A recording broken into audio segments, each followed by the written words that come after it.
¿Hay algún secreto detrás de Elon Musk?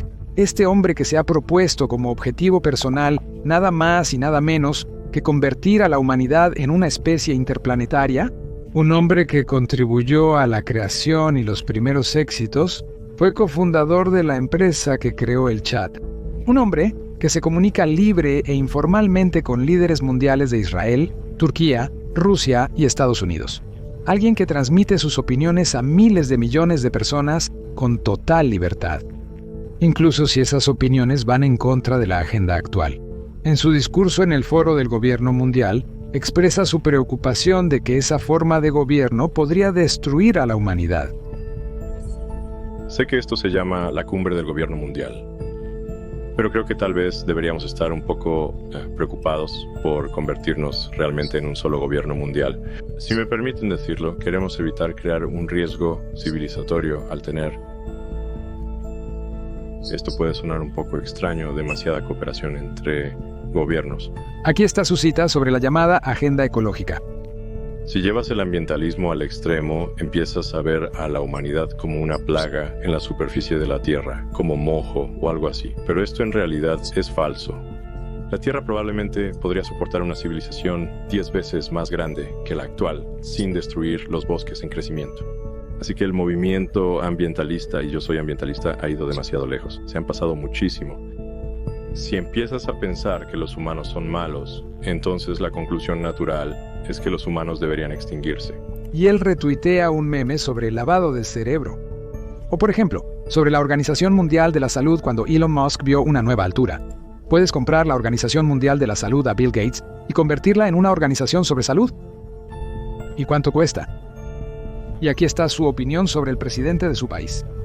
Simplemente deseo un presidente que sea una persona normal. Eso es todo lo que pido. Honestamente, me cuesta decir qué hace Biden. El verdadero presidente es quien maneja su teleprompter.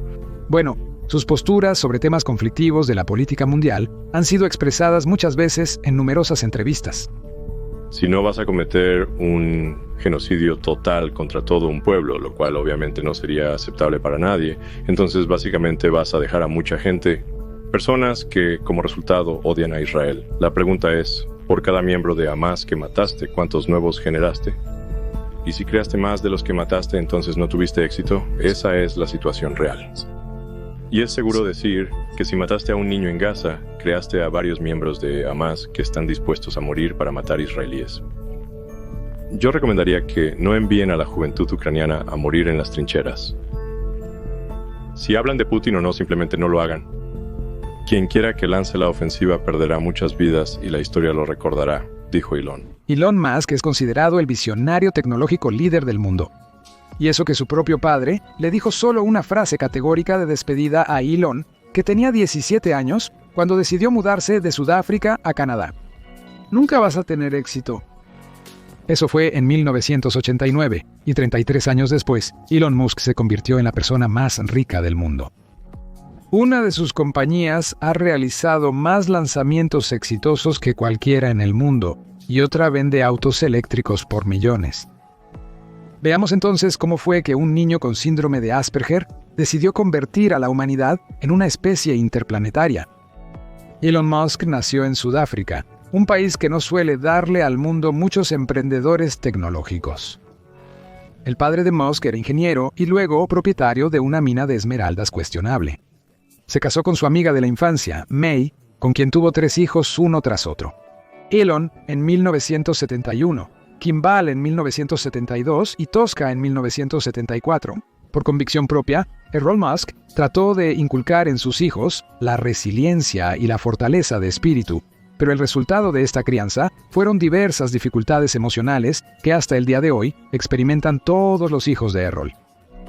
Elon y Kimball, al crecer, prácticamente no mantienen relaciones con su padre. Él podía ser amable y amistoso, pero de repente ya estaba agitando los puños y gritando insultos. Podía poner a los niños frente a él y darles lecciones durante horas, cuentan ellos. A pesar de las acusaciones de abuso por parte de su esposa e hijos, el propio Elon Musk conversa con gusto con los periodistas sobre su hijo, envía fotos familiares y se entrega a los recuerdos. Él no cree que su crianza haya sido inadecuada o cruel. Según él, en Sudáfrica no hay otra manera. Los débiles no sobreviven allí. Cuando Elon tenía 12 años y su hermano era aún menor, los enviaron a un campamento infantil militarizado, que naturalmente resultó ser un campamento de supervivencia. Las burlas allí se consideraban una virtud, recuerda Kimball. Los niños mayores iban en grupos golpeando a los menores y quitándoles la comida. El pequeño y torpe Elon siempre tenía hambre. No seas tan tonto como ese imbécil que murió aquí el año pasado, aconsejaban los cuidadores a los niños. No seas un imbécil débil y tonto. La siguiente vez, Elon terminó en el mismo campamento a los 16 años. Para ese entonces, él ya era mucho más grande y había aprendido técnicas de judo, así que ese lugar ya no le parecía tan aterrador. En Pretoria, Sudáfrica, durante los 80, la violencia doméstica o callejera apenas sorprendía. En la escuela, Elon, el más joven y bajo de la clase, también lo pasaba mal. A las dificultades se sumaba el síndrome de Asperger, que causa problemas para reconocer detalles del contexto y matices emocionales en el habla, provocando dificultades en la interacción social. Las capacidades del habla y cognitivas suelen mantenerse intactas y a menudo son muy altas, como en el caso de Elon. Él razonaba y aprendía de manera excelente, pero la diplomacia y la empatía no eran los puntos fuertes de Musk. Siempre había alguien que lo molestaba y como resultado, terminaba en el hospital con otra lesión. Si nunca te han pegado en la nariz, no tienes idea de cómo eso afecta tu vida, dice Elon Musk. Al final, Musk creció siendo grande y bastante fuerte. Sin embargo, admite que hasta ahora siente dentro de sí esa indefensión e ineptitud infantil. Sin embargo, las fracturas, raspaduras y heridas de peleas fueron mucho menos significativas que las heridas emocionales. Cuando Elon regresó a casa del hospital después de otra pelea, su padre declaró que lo habían golpeado con razón, porque no tenía por qué considerarse más inteligente que los demás. Sin embargo, el tribunal no estuvo de acuerdo con el padre de Elon y encarceló al agresor de su hijo. Tuve que quedarme de pie durante 1 hora entera mientras él me gritaba, me llamaba idiota y decía que simplemente no valía nada, recuerda Elon Musk. Kimball, quien también fue testigo de esta escena, dice que es el peor recuerdo de su vida. El padre perdió el control y se enfureció, como le ocurría con frecuencia. Carecía de toda compasión. Y sin embargo, poco después de que Mae Musk se divorciara de su insoportable esposo en el 79, Elon regresó con su padre. Sin embargo, más tarde él mismo dijo varias veces que la decisión de vivir con su padre desde los 10 hasta los 17 años fue el mayor error de su vida. ¿Por qué decidió vivir con alguien que le causaba dolor en lugar de preferir una familia feliz? Eso se preguntaba la mamá de Elon 4 décadas después. Quizás porque así es él. Sin embargo, la mudanza de Elon con su padre no es un misterio tan grande. Él tenía solo 10 años, tenía dificultades para comunicarse, era torpe y no tenía amigos. Su madre lo amaba, pero estaba abrumada de trabajo, distraída y vulnerable. Su padre, en cambio, era orgulloso, valiente, un hombre grande, con manos grandes y buen aspecto. En su carrera hubo altibajos, pero en general se sentía muy bien. Tenía un Rolls-Royce Corniche dorado descapotable y, lo que es más importante, una gran cantidad de libros maravillosos y herramientas de ingeniería. Por eso, Elon, que todavía era un niño pequeño, decidió vivir con él. Es evidente que la vida con su padre y su influencia en gran medida definieron el carácter del Elon Musk adulto. A pesar del miedo de convertirse en su padre, Musk posee muchas de sus características.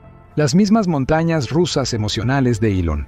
De contenido a incontrolable y de regreso en minutos. La misma falta de empatía y ausencia de cualquier tipo de filtros. El mismo modo demoníaco. La segunda esposa de Musk, la actriz británica Tallulah Riley, dijo en 2008, después de que explotaron los primeros 3 cohetes. Por dentro, sigue siendo el mismo niño parado frente a su padre. Musk alcanzó un éxito que ni él mismo ni su padre pudieron imaginar. Las dificultades me formaron, elevando mi umbral de dolor, afirma él. Y parece, en eso se podría haber quedado tranquilo. A principios de sus 20, Elon Musk admitió que estaba listo para cambiar la mentalidad que había funcionado en modo de crisis toda su vida. Pero, al prometer cambiar, Elon, imparable, en secreto compraba acciones y volaba a Hawái con su mentor, Larry Ellison, el fundador, para discutir el plan de adquisición. Si no del universo, al menos. Creo que él no sabe lo que significa disfrutar el éxito y oler las flores. El trastorno de estrés postraumático le hizo creer que la vida es dolor, dice la exnovia de Elon Musk, la cantante canadiense Grimes. El síndrome de Asperger, junto con un alto coeficiente intelectual, fantasía y torpeza, la falta de amigos, todo esto en parte explica la pasión infantil de Musk por los videojuegos. la cual ha mantenido durante toda su vida. Elon Musk jugó, juega y seguirá jugando, incluso cuando no tenía computadora. A finales de los 70, el juego de rol de mesa era increíblemente popular en Sudáfrica. Elon Kimball y sus primos jugaban constantemente, al principio entre ellos, y luego empezaron a participar en torneos y a vencer a oponentes adultos. Ya entonces, Musk se mostraba como un estratega y analista brillante. Desde niño, Elon mostraba peculiaridades en su comportamiento, con cambios constantes en su estado de ánimo.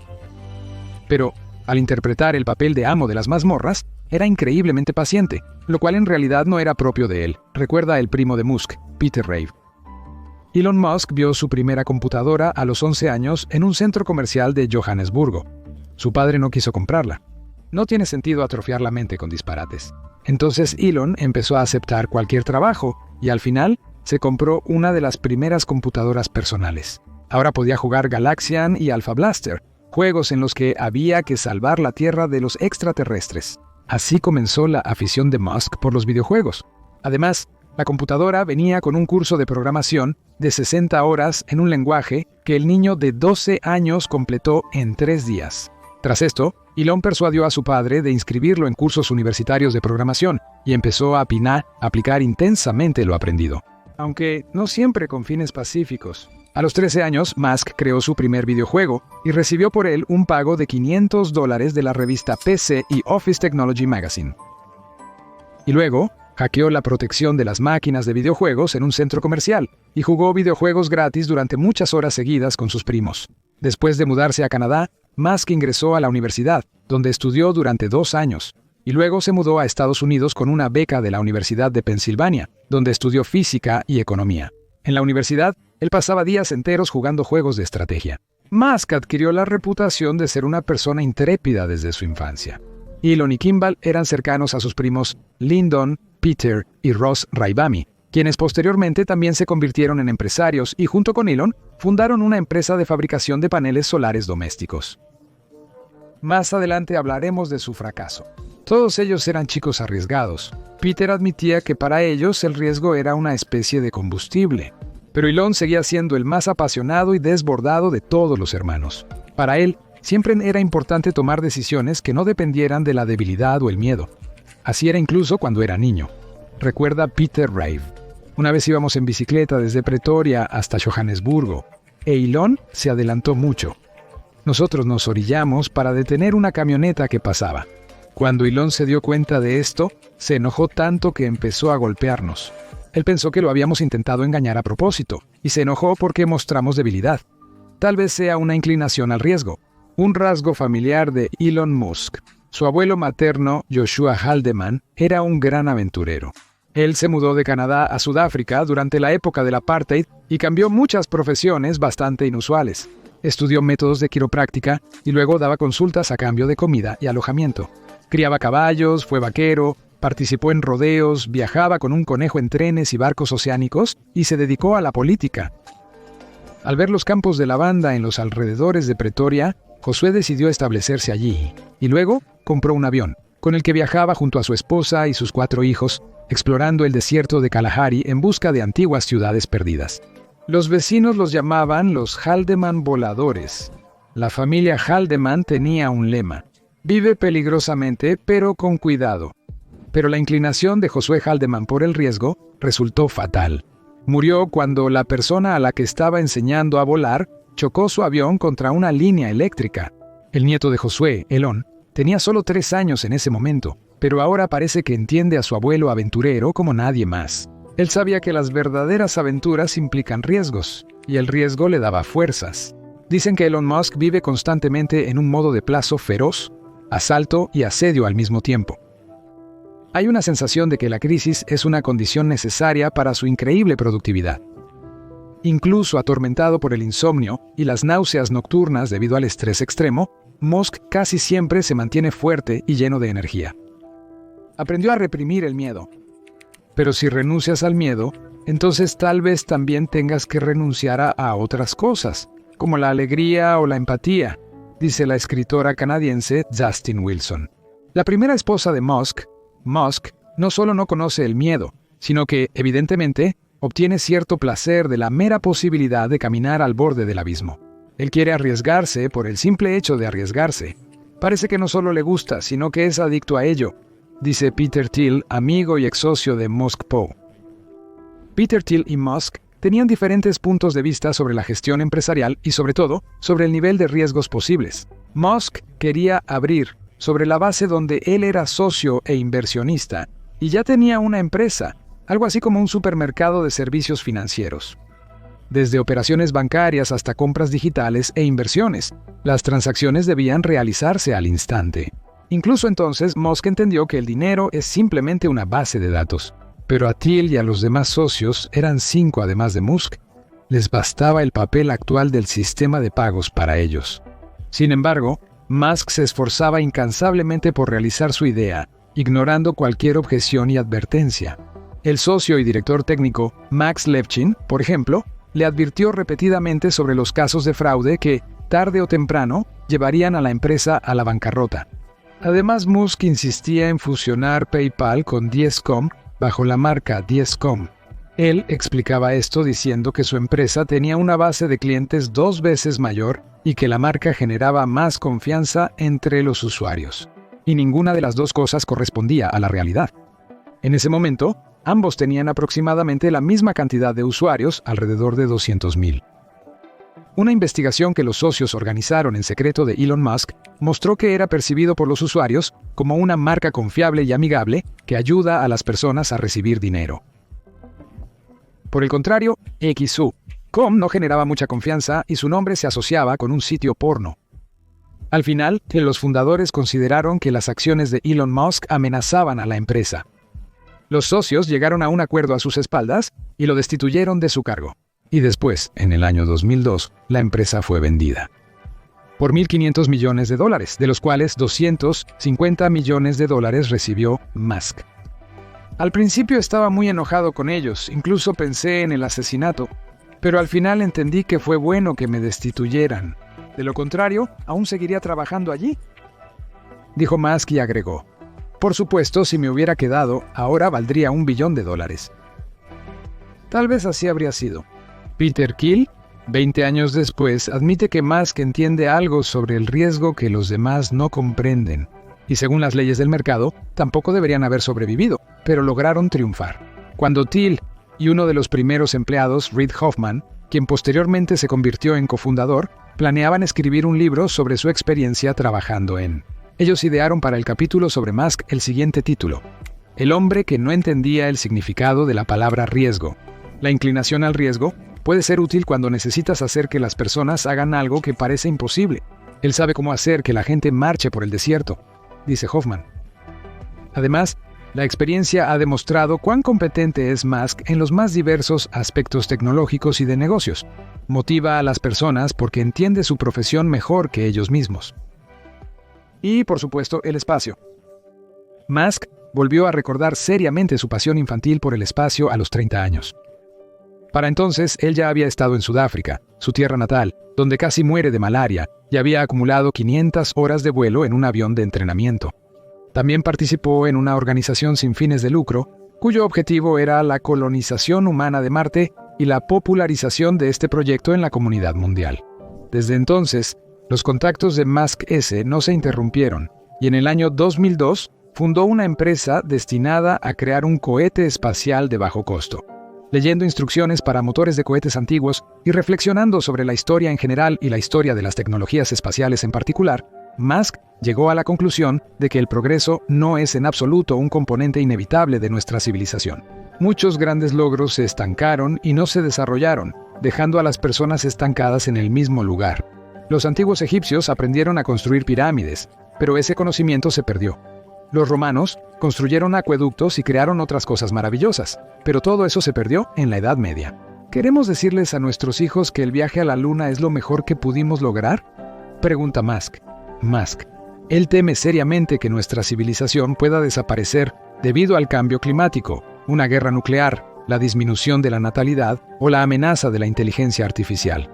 La colonización de otros planetas ayudará a asegurar la supervivencia de la humanidad si algo le sucede a nuestro planeta. Si podemos viajar a otros planetas, la probabilidad de que la inteligencia humana sobreviva será mucho mayor que si nos quedamos para siempre en la Tierra, dice Musk. Hacer que la humanidad sea una especie interplanetaria, así formuló Elon Musk su nueva misión.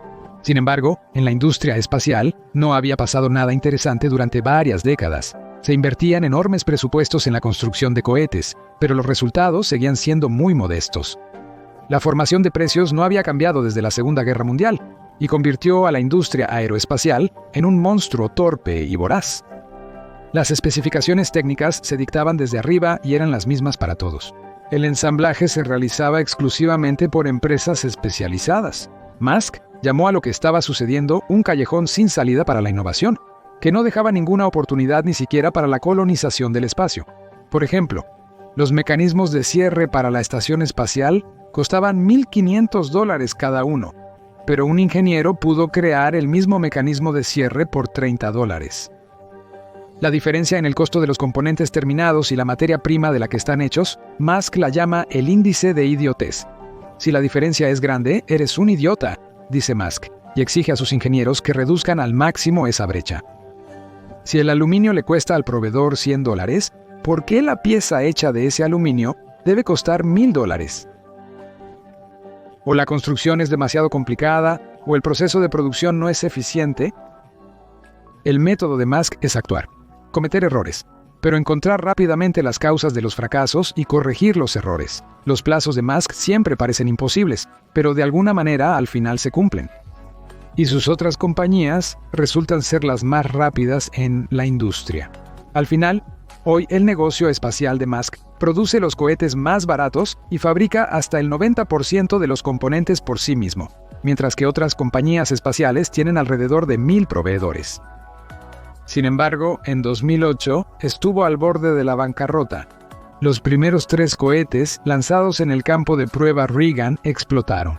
Encontrar inversionistas para nuevos lanzamientos en medio de la crisis financiera mundial resultó prácticamente imposible. Al final, Elon Musk invirtió $100 millones de su propio dinero en el proyecto y recibió $20 millones del fondo de Peter Thiel. Los cuartos y quintos lanzamientos fueron exitosos, y la bancarrota se pospuso gracias a un contrato con la Administración Nacional de la Aeronáutica y del Espacio por $1,600 millones para 12 lanzamientos comerciales a la Estación Espacial Internacional, y aún así, el deseo de salvar a la humanidad no es la única razón del interés de Elon Musk por la colonización espacial. Elon Musk nació en una familia de buscadores de aventuras y creció siendo un digno continuador de la labor de sus antecesores aventureros y soñadores. Crear una base en Marte es increíblemente difícil, y probablemente la gente morirá en el camino, tal como sucedió durante la colonización de los Estados Unidos de América. Pero eso será increíblemente inspirador, y en el mundo deben suceder cosas inspiradoras, dice Musk. Siempre sentí que la vida no puede reducirse solo a resolver problemas. En ella debe haber lugar para grandes hazañas. Eso es lo que puede levantarnos de la cama por las mañanas. Hablando del programa espacial, es imposible no mencionar el proyecto Starlink. Miren qué belleza. No son desfiles de ovnis ni un desembarco de extraterrestres para conquistar la Tierra. Son solo satélites Starlink. ¿Cómo es que no chocan entre sí? El objetivo anunciado de Elon Musk. 42,000 satélites es 8 veces más que la cantidad actual de satélites en órbita terrestre. Además, deberán reemplazarse cada 5 años. Es decir, cada 5 años aparecerán alrededor de la Tierra 42,000 nuevos pedazos de metal, y los antiguos, desactivados, seguirán volando por un tiempo, lentamente. La esperanza es que se desintegren en la atmósfera.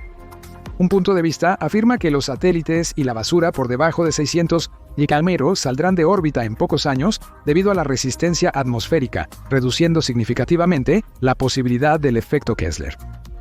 Pero algunos de ellos pueden no salir nunca.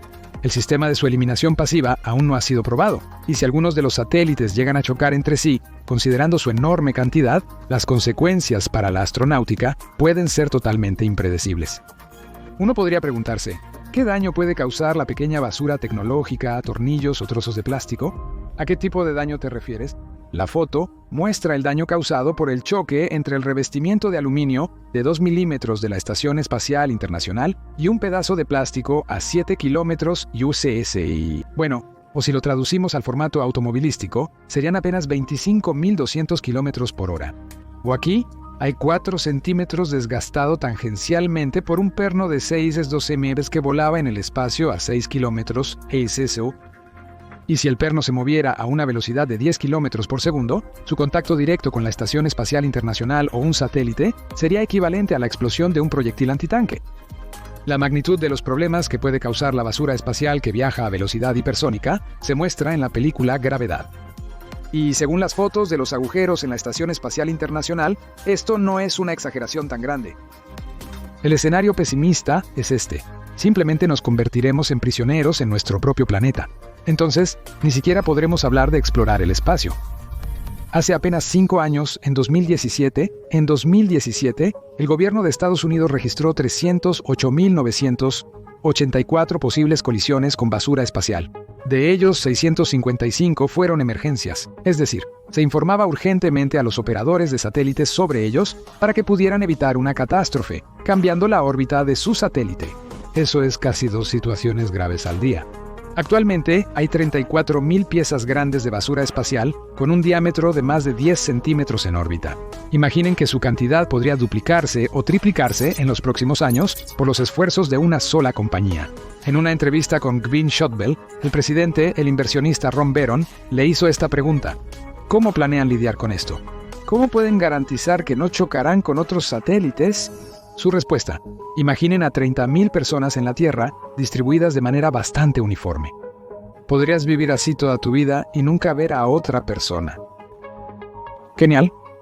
Pero las personas no se mueven a 25.000 kilómetros por hora, y los satélites Starlink constantemente cruzan las trayectorias unos de otros.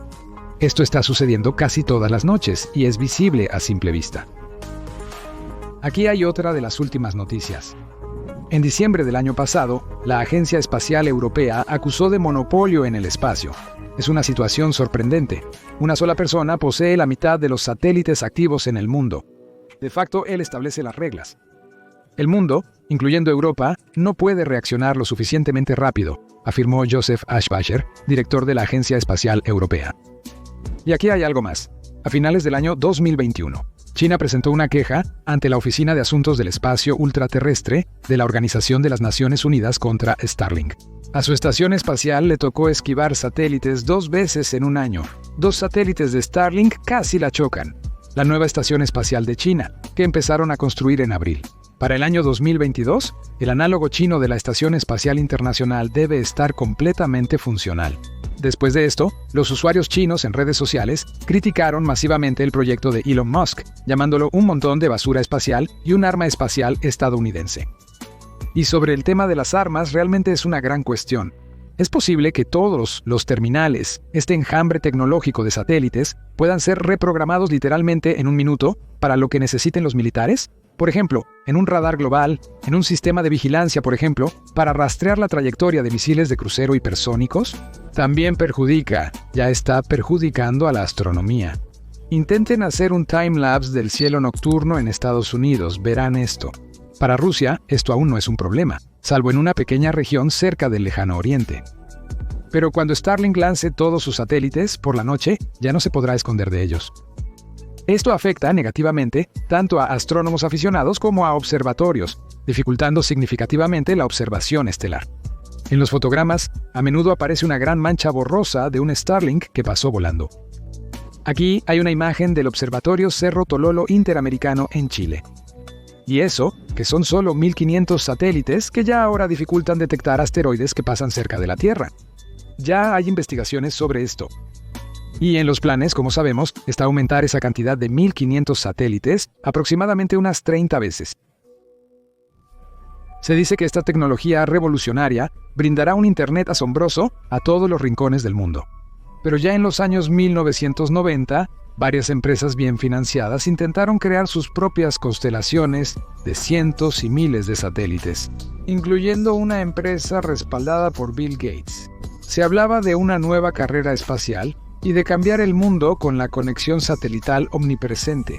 Pero para principios de los 2000, todos estos proyectos se declararon en bancarrota o cambiaron sus planes. se dieron cuenta de que sus gastos eran demasiado altos y que el producto final no era popular en ningún lugar, excepto en barcos pesqueros y plataformas petroleras. Solo 2 empresas lograron sobrevivir hasta nuestros días. Redujeron significativamente el número de satélites y vendieron sus caros servicios a grandes clientes, como comerciantes y servicios de rescate. Sin embargo, estas empresas continúan perdiendo dinero en la actualidad. Por ejemplo, la empresa creada por Motorola en 1997, con su constelación de 66 satélites activos, también en órbita baja, aunque más alta que 780 kilómetros. Ahora pierde $60 millones cada año. Tecnologías similares ya estaban disponibles en los 90, pero resultaron innecesarias para los usuarios. Por otro lado, el mundo y el mercado están cambiando. Tal vez ahora es su momento, quizá 42.000 satélites en lugar de 4. La visibilidad en el cielo y el gran impacto en el entorno no son errores, son características. Esto es lo que permite que el proyecto se distinga de los competidores, que ofrecen el mismo servicio y se autodenominan innovadores. La verdad es que esta innovación también tiene otras limitaciones aburridas, de las que de alguna manera no es común hablar en sociedad. Primero, las antenas parabólicas se calientan tanto que no pueden funcionar en condiciones por debajo de menos 30 grados Celsius y por encima de más 40 grados Celsius. ¿Qué excluye el extremo sur de Estados Unidos en verano y el extremo norte en invierno? Por ejemplo, un beta tester en Arizona tuvo que regar regularmente su aparato con una manguera cuando se sobrecalentó. Por ejemplo, a los gatitos les gusta calentarse en un plato como este. Y si tienes un árbol frente a tu casa, también es un problema. Incluso las hojas pueden bloquear la señal y la conexión será muy mala. En segundo lugar, las constelaciones de satélites nunca tendrán mejor calidad de conexión que los cables convencionales, solo peor. Porque en realidad, los datos que transmiten los satélites provienen del mismo Internet por cable, dependen de él. En el espacio, no hay centros de datos voladores, por eso la conexión por cable siempre será más rápida, más confiable y mucho más barata. El verdadero sentido de pagar por esto solo lo tienen las personas que no tienen Internet por cable, y en Estados Unidos y Europa eso es un porcentaje muy pequeño del mercado. Tercero, se considera que el sistema de satélites de Musk tiene una ventaja: el ping. Debido a que los satélites vuelan muy bajo, el ping resulta ser menor de 60 milisegundos. Por eso los servicios lo promocionan como algo genial para los gamers. Por eso necesitan 42.000 satélites para lograr un ping bajo. Su competidor satelital funciona perfectamente con 20 satélites, cubriendo todo el planeta. Ellos en realidad solo tienen 4, y eso es más que suficiente. Las compañías tienen 2 millones de clientes en América, con velocidades de descarga y cargas similares a las de ellos. Pero sus satélites están ubicados lejos, en una órbita de 36.000 kilómetros, a la velocidad de la luz de 300.000 kilómetros por milisegundo, transmitiendo datos de ida y vuelta. Eso da un 240 ms. En realidad, por supuesto, es mucho mayor, alrededor de 630 ms. Los satélites están ubicados a solo 550 kilómetros de la Tierra. Por eso se necesitan tantos para asegurar una cobertura suficiente. Pero esto da un ping teórico de 3,7 milisegundos. Ahora el valor es mucho más alto, pero Musk promete finalmente reducirlo a 20 milisegundos. Su promesa parece bastante realista. De hecho, fue para esto que se otorgó la subvención para Internet con baja latencia en regiones específicas del país. Posteriormente, la comisión expresó que el proyecto no satisface sus estándares y que la tecnología no les convence en general. Pero para entonces, Elon Musk y Shotwell ya habían recibido el dinero. Ahora jugar en línea no es muy agradable debido a las desconexiones frecuentes, pero la compañía promete que, cuando la cantidad de satélites en órbita llegue al menos a 12.000, las interrupciones se detendrán y el ping se mantendrá bajo. ¿Realmente hay tantos gamers ricos que sufren por el ping en las regiones remotas del planeta? Esa es la pregunta. Por ahora, la mayoría de los clientes son habitantes de megaciudades como Los Ángeles. Ellos quieren probar la nueva tecnología. Para esas personas, tanto el ping como la velocidad de descarga prometida por Musk nunca se alcanzarán. Cuantas más personas se conectan a un mismo satélite, más lento empieza a funcionar. Y como los satélites están girando constantemente en órbita, no es posible asegurar una mayor concentración de ellos en la zona de las grandes ciudades. 4 satélites girarán alrededor de toda la Tierra sin estar fijos cerca de las grandes ciudades. El 71% del planeta son océanos. Europa ocupa el 2.1%, Estados Unidos el 1.9% y Japón el 0.7%. Para los satélites lejanos, O esto no es un problema, pero los satélites pasarán la mayor parte del tiempo, básicamente, volando sobre nada. Solo el 5% de ellos podrá atender a sus clientes. Con los 145,000 usuarios declarados, la velocidad de transmisión de datos está sufriendo. Algunos usuarios en Los Ángeles reciben hasta 36 megabits por segundo de descarga en un buen día, mientras que en Seattle, con menor población, de 65 megabits por segundo hasta 50 megabits por segundo. En comparación con sus 4 satélites, ofrece velocidades constantes de hasta 1265 Mbps según el plan. Quinto, Elon Musk ha mencionado varias veces que el proyecto tiene problemas y podría declararse en bancarrota pronto, la última vez hace medio año. Se requiere obtener urgentemente $30,000 millones. La caída de la compañía puede enterrar también a aquella para la que debería convertirse en el principal cliente. Aquí, por cierto, hay otro punto de fallo de todo el sistema. Según el correo de Elon Musk para los empleados, todavía no logran fabricar suficientes motores para las naves como para poder lanzar la cantidad necesaria de satélites. En resumen, no hay dinero y no está claro cómo ganarlo. Se prevé que la empresa saldrá a bolsa pronto para recaudar los mismos $30,000 millones. Aunque esto parece un poco paradójico. Ofrecer al público en general invertir en un negocio que está al borde de la bancarrota y que en un futuro previsible no tiene ninguna posibilidad de obtener ganancias. Pero eso nunca ha pasado, ¿verdad? No puede ser que la persona más genial del planeta engañe así al público o que no entienda cifras tan simples. Pero aquí les va una pregunta de vuelta. ¿Alguien más recuerda a principios de los años 2010, este era el principal proyecto de Elon Musk? Nuestro futuro. Un techo solar sobre cada casa, un verdadero milagro, una revolución en el ámbito de la energía. En ese modelo de negocio, los paneles solares se producían con pérdidas, igual que un plato que cuesta $500, pero su producción cuesta $1,300. Estos paneles se instalaban en las casas de quienes se inscribían en una lista de espera. Tampoco funcionaba con el dinero de Musk, y de hecho, de facto pertenecía a Peter y Lyndon Raybam, sus primos. Se financiaban con dinero del gobierno, obteniendo subvenciones para energías renovables de California y del estado de Nueva York. Y también vendían bonos a los inversionistas, prometiendo pagarlos tan pronto como establecieran el flujo de efectivo. Cuanta más gente quería instalarse esos paneles, peor le iba a la empresa. También resultó que muchos de los bonos fueron comprados a través de las compañías de Musk con dinero del gobierno, que estaba destinado a otros fines. Para el año 2015, Musk ya había recibido para sus proyectos $4,900 millones del gobierno. La producción de paneles solares se detuvo, resultaron no ser tan eficientes como decía el multimillonario y a menudo eran defectuosos. Después de múltiples incendios originados por los paneles, la empresa los demandó judicialmente. Según ellos, los daños en la superficie de los paneles provocaban puntos calientes que se convertían en focos de incendio, y las grietas que aparecían en los paneles, los empleados de la compañía de Musk las reparaban con cinta adhesiva, la cual también terminaba incendiándose. Así son las altas tecnologías. Pocos compradores reales, pero la producción era insuficiente. Para financiarse de alguna manera, en 2012, salió al mercado de valores y recaudó varios cientos de millones de dólares de un amplio círculo de inversionistas que creían en Billion y Su. A pesar de trabajar constantemente con pérdidas, luego la compañía luchó durante algunos años más, y sus acciones incluso subían cuando aparecían algunas noticias positivas. Resultó que estaba en bancarrota, con deudas de $3,000 millones. El modelo de negocio no funcionó. Para salvarla de la bancarrota, Musk usó el dinero de Tesla y la compró por $2,600 millones. De hecho, se la compró a sí mismo. Ahora, por esta transacción, los accionistas de Tesla intentan demandar a Elon Musk por $13,000 millones, argumentando que esto es un fraude descarado. Y una compañía que estaba en bancarrota y no tenía tecnología propia claramente no valía tanto. Quizás él no sabía si los paneles solares funcionarían. A veces uno promete demasiado, pasa.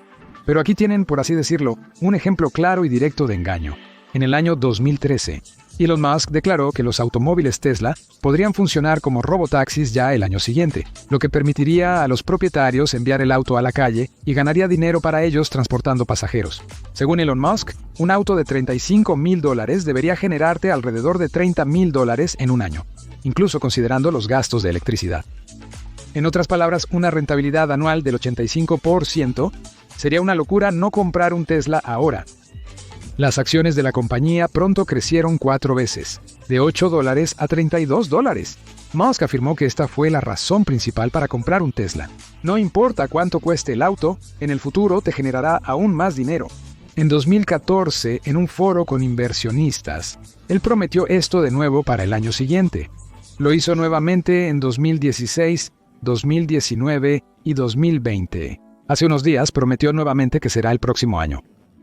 Así ya van 9 años seguidos. Claro, todo esto es una mentira vacía y barata. Si los autos pudieran generar $30,000 al año, no costarían $35,000. Fondos de inversión, empresas y parques de taxis desearían tener estos vehículos para su propio uso. Y el precio de esos autos habría subido hasta unos justos $300,000. A manos de compradores comunes, esos autos ya no llegarían. Además, ¿para qué le conviene a la compañía vender autos que generan 85% al año? Si realmente todo fuera así, Tesla simplemente se quedaría con ellos y se convertiría en el mayor taxista del mundo, como un Uber más avanzado con su propia flota de taxis. Musk no podía no entender que sus cifras y palabras sobre el futuro de la tecnología no correspondían en absoluto a la realidad. Pero esta persona, el número 1 del planeta según Forbes, por definición no puede ser un simple estafador. Debido al trabajo de los ingenieros, los autos eléctricos Tesla recorren millones de kilómetros y los cohetes transportan cargas y personas.